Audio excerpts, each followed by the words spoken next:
नमस्कार, Rajesh sir classes में आपका स्वागत है। इस वीडियो में दो महत्वपूर्ण टॉपिकों पर चर्चा होगी। पहली टॉपिक है नवीकरणीय ऊर्जा स्रोत तथा दूसरी टॉपिक है अनवीकरणीय ऊर्जा स्रोत। ये दोनों टॉपिक जो हैं साइंस के एग्ज़ाम में भी पूछे जाते हैं और सोशल साइंस के भी एग्ज़ाम में पूछे जाते हैं। तो देखिए, पहले नवीकरणीय ऊर्जा स्रोत, जिसे अंग्रेजी में कहते हैं रिन्यूएबल एनर्जी सोर्स, ऐसा ऊर्जा स्रोत जिसका बार बार उपयोग किया जा सकता है, अर्थात जिसकी पूर्ति प्रकृति द्वारा कम समय में पुनः चक्रण द्वारा की जा सकती है, नवीकरणीय ऊर्जा स्रोत कहलाते हैं।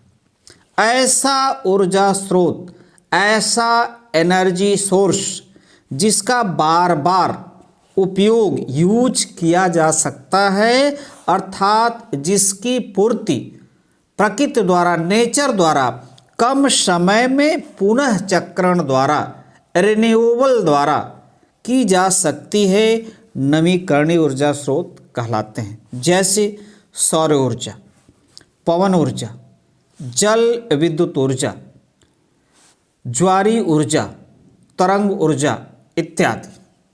सौर ऊर्जा सूर्य से प्राप्त होती है, रात में नहीं मिलती लेकिन दिन में मिल जाती है, यानी कम समय में उपलब्ध हो जाती है। पवन ऊर्जा, कभी हवाएं चलती हैं कभी नहीं चलती हैं, लेकिन प्रकृति द्वारा ये कम समय में ऊर्जा बंद हो जाएगी तो थोड़ी समय में शुरू हो जाएगी। जल विद्युत ऊर्जा, जल द्वारा जो विद्युत टरबाइन द्वारा जल टरबाइन पर गिराया जाता है, वहाँ विद्युत ऊर्जा पैदा होती है।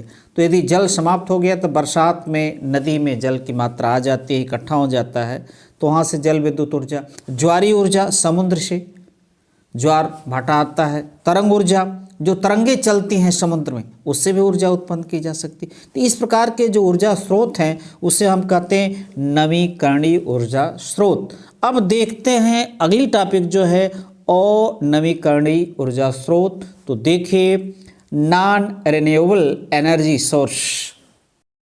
अनवीकरणीय ऊर्जा स्रोत, नॉन रिन्यूएबल एनर्जी सोर्स, ऐसा ऊर्जा स्रोत जिसका बार बार उपयोग नहीं किया जा सकता, अर्थात जिसकी पूर्ति प्रकृति द्वारा पुनः चक्रण द्वारा करने में लाखों करोड़ों वर्ष लग जाते हैं, अनवीकरणीय ऊर्जा स्रोत कहलाते हैं। ऐसा ऊर्जा स्रोत जिसका बार बार उपयोग नहीं किया जा सकता, अर्थात जिसकी पूर्ति प्रकृति द्वारा पुनः चक्रण द्वारा करने में लाखों करोड़ों वर्ष लग जाते हैं, अनवीकरणीय ऊर्जा स्रोत कहलाते हैं। जैसे कोयला, पेट्रोलियम पदार्थ में पेट्रोल, डीजल, मिट्टी का तेल, प्राकृतिक गैस इत्यादि। यानी ये जो ऊर्जा स्रोत है कोयला, आज नहीं तो कल समाप्त हो जाएगा। इसके बनने में लाखों करोड़ों वर्ष लग जाते हैं, क्योंकि पेड़ पौधे, जीव जंतु ये जब दब जाते हैं तो उनसे लाखों करोड़ों वर्ष में ही कोयला और पेट्रोलियम पदार्थ, प्राकृतिक गैस बनते हैं। तो इस प्रकार के जो ऊर्जा स्रोत होते हैं वो हम कह सकते हैं अनवीकरणीय ऊर्जा स्रोत, या इसका एक नया नाम है परंपरागत ऊर्जा स्रोत। प्रकृति द्वारा प्रदत्त है, लेकिन इनके बनाने में, इनको बनने में लाखों करोड़ों वर्ष लग जाते हैं। पेड़ पौधे, जीव जंतु यदि पृथ्वी के अंदर दब गए हैं तो वहाँ ये करोड़ों वर्ष लग जाते हैं इनको बनने में। तो इस प्रकार के जो ऊर्जा स्रोत होते हैं उन्हें हम कहते हैं नॉन रिन्यूएबल एनर्जी सोर्स। नमस्कार।